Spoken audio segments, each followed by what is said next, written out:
अन्नपूर्णा योजना का फॉर्म भरते वक्त एक छोटी सी गलती भी बढ़ा सकती है आपकी मुश्किलें। अप्लाई करने से पहले जान लीजिए करेक्शन और रिजेक्शन से जुड़ी बड़ी बातें।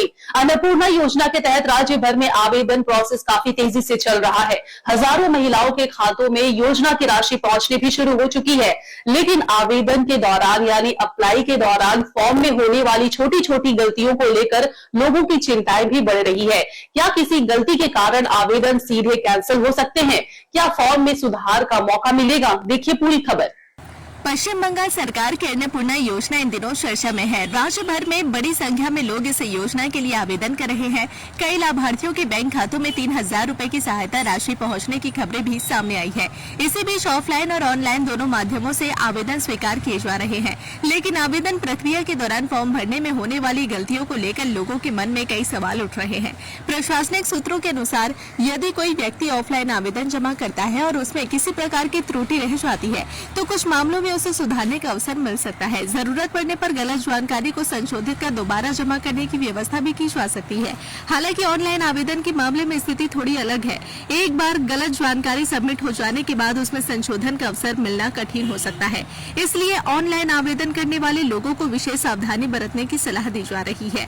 विशेषज्ञों का कहना है कि आवेदन पत्र में दी जाने वाली आय संबंधी जानकारी सबसे महत्वपूर्ण होती है। आवेदन के अंत में एक घोषणा पत्र दिया गया है, जिसमें आवेदक को यह प्रमाण करना होता है कि उसके द्वारा दी गई सभी जानकारी सही और सत्य है। यदि कोई व्यक्ति गलत या भ्रामक जानकारी देकर घोषणा पत्र पर हस्ताक्षर करता है तो भविष्य में उसका आवेदन रद्द किया जा सकता है। इतना ही नहीं, अन्य प्रशासनिक जटिलताएं भी उत्पन्न हो सकती है। अन्नपूर्णा योजना के आवेदन पत्र में परिवार के मुखिया का नाम, जन्मतिथि, लिंग, आधार नंबर और डिजिटल राशन कार्ड की जानकारी देनी होती है। इसके अलावा परिवार के सदस्यों की संख्या, पता, मोबाइल नंबर और प्रत्येक सदस्य की व्यक्तिगत जानकारी भी दर्ज करनी होती है। आवेदन में बैंक खाते का विवरण, वोटर कार्ड नंबर, जातिगत जानकारी, आवास की स्थिति, जमीन का स्वामित्व, वाहन संबंधी जानकारी और स्वास्थ्य बीमा की जानकारी भी मांगी जाती है। इसके साथ ही पैन कार्ड, आयकर संबंधी जानकारी, रोजगार का प्रकार, परिवार के सदस्यों की शैक्षणिक योग्यता और जीएसटी से जुड़े व्यवसाय की जानकारी भी देनी होती है।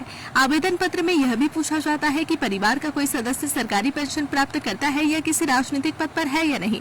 बच्चों की शिक्षा और टीकाकरण से जुड़ी जानकारियां भी आवेदन का हिस्सा है। प्रशासन ने स्पष्ट किया है कि जांच प्रक्रिया पूरी होने के बाद यदि किसी आवेदन को अस्वीकार किया जाता है तो संबंधित अधिकारी को उसका कारण लिखित रूप में दर्ज करना होगा। यानी आवेदन यह जान सकेंगे कि उनका आवेदन किस वजह से खारिज किया गया है। राज्य सरकार का लक्ष्य अगले 3 महीनों के भीतर आवेदन प्रक्रिया को काफी हद तक पूरा करना है।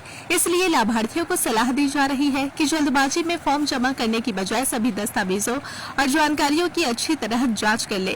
सही जानकारी और सही दस्तावेज के साथ किया गया आवेदन ही योजना का लाभ पाने की सबसे बड़ी कुंजी है। फिलहाल प्रशासन की ओर से यही संदेश दिया जा रहा है कि आवेदन करते समय पूरी सावधानी बरतें ताकि किसी भी प्रकार की त्रुटि के कारण योजना के लाभ से वंचित न होना पड़े।